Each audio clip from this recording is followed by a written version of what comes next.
របៀបបញ្ចូលលុយតាម ABA ដើម្បីបញ្ចូលលុយ Shop and Luck តាមរយៈ ABA សូមចូលទៅកាន់ website shopandluck.com បន្ទាប់មកសូមចូលត្រង់កន្លែង Me សូមចុចពាក្យ Top Up សូមជ្រើសរើសយក ABA ជ្រើសរើសចំនួនទឹកប្រាក់ដែលចង់ Top Up ឬចុចលើពាក្យ Other ដើម្បីបញ្ចូលចំនួនលុយដែលអ្នកចង់បញ្ចូលឧទាហរណ៍ខ្ញុំចង់បញ្ចូលលុយ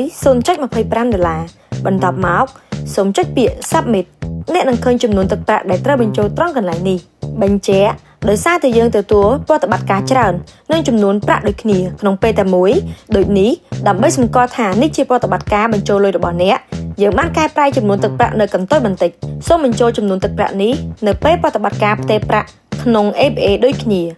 ត្រង់កន្លែងនេះអ្នកនឹងឃើញលេខគណនី ABA និងឈ្មោះសហការីរបស់ក្រុមហ៊ុននៅត្រង់នេះ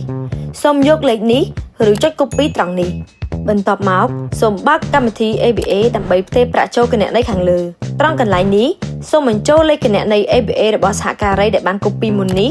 បន្ទាប់មកសូមបញ្ចូលចំនួនទឹកប្រាក់ដែលត្រូវផ្ទេរចំនួនទឹកប្រាក់ត្រូវតែដូចគ្នា